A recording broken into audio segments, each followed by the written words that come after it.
A'udzu billahi minasy syaithanir rajim.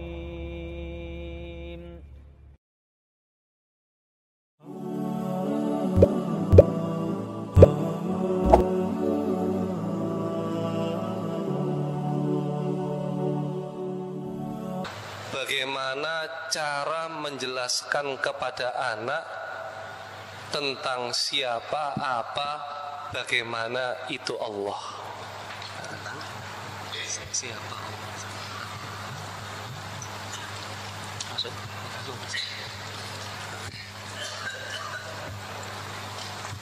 Baik.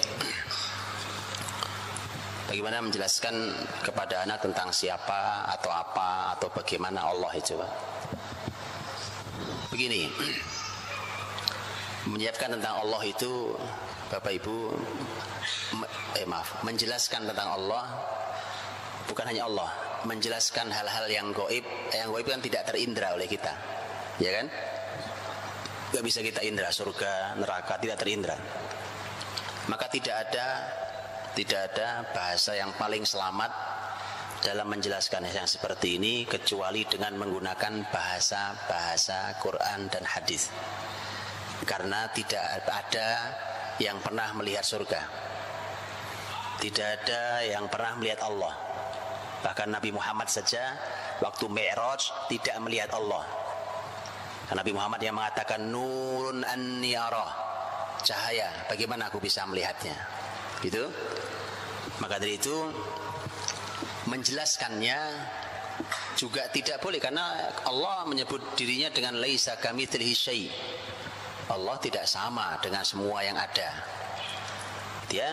Maka jelaskan apa adanya, sebagaimana dengan bahasa yang dijelaskan yang dipakai oleh Quran dan hadis Nabi Shallallahu Alaihi Wasallam.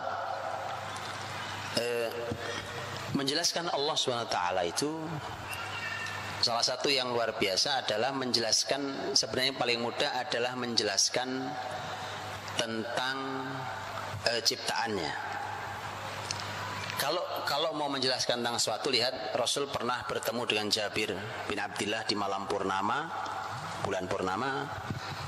Kemudian Nabi begitu melihat Jabir masih muda sekali, itu lihat Jabir, kemudian Nabi mengatakan, langsung memanfaatkan momentum melihat bulan yang indah purnama itu dengan mengatakan innakum sataruna rabbakum karu'itukum hadzal badr.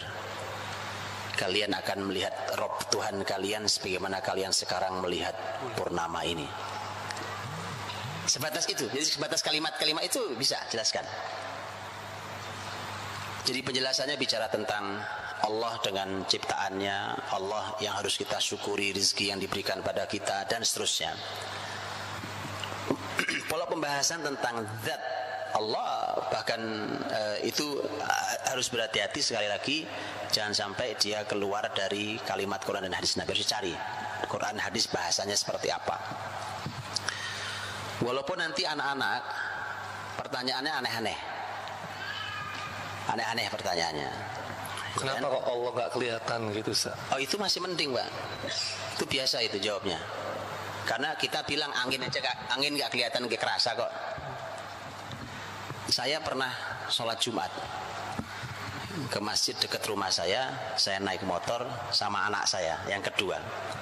Waktu itu umurnya anak saya kurang lebih baru 5 tahun kalau nggak salah, 5 atau 6 tahun.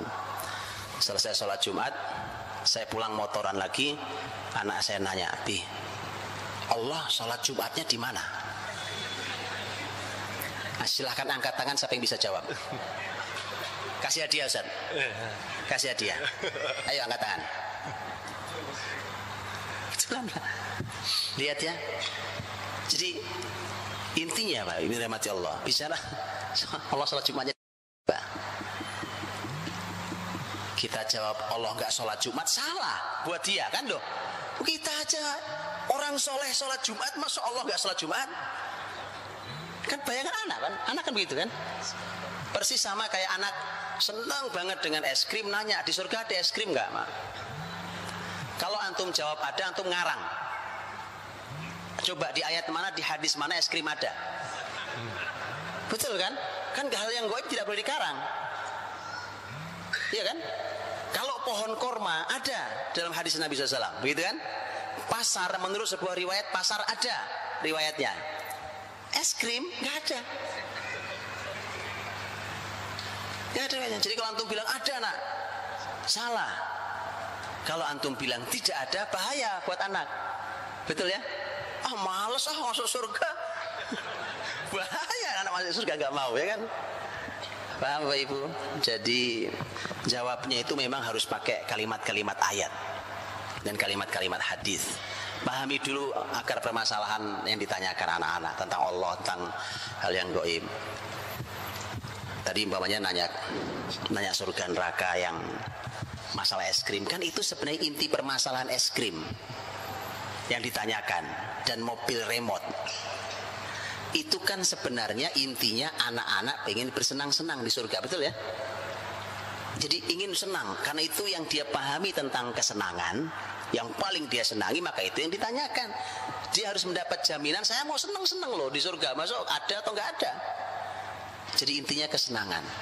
Berarti masalahnya bukan es krim, masalahnya kesenangan. Begitu maksudnya, paham ya? Kalau kesenangan, Quran sudah bicara tentang surga. Contohnya adalah ayat lahum ma yasha'una fiha waladaina mazid. Mereka penghuni surga itu berhak mendapatkan apa saja yang mereka mau. Ini kan maunya es krim sekarang, tapi nggak ada es krim di surga. Maksud saya nggak ada teksnya, tapi Quran jelas memberikan kalimat umum.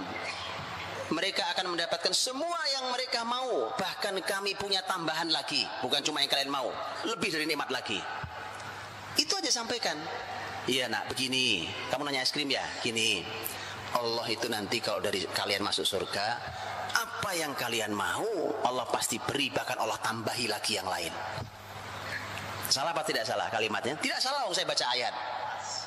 Saya baca ayat, bukan? Masalah anak menafsirkan sendiri tidak dosa dia, Pak.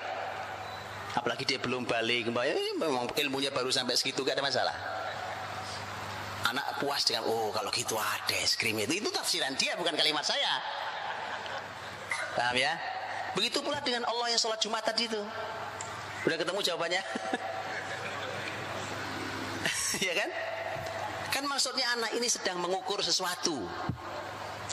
Jadi pahami dulu masalahnya. Kayak tadi saya bilang, ini es krim itu masalah kesenangan. Ini masalah sholat ini. Bapak Ibu, kan kita harus memahami sholat itu fungsinya apa sih?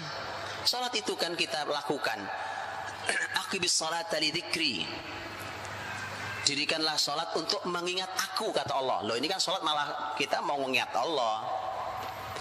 Dan sholat itu ternyata kan pembahasan tentang sholat, karena itu adalah salah sebagian dari bentuk syukur kita. Karena Nabi Muhammad ketika di dialog dengan Aisyah radhiyallahu anha tentang kaki beliau yang bengkak karena kelamaan sholat malam, kemudian Nabi menjawab, afala akunu abdan syakura.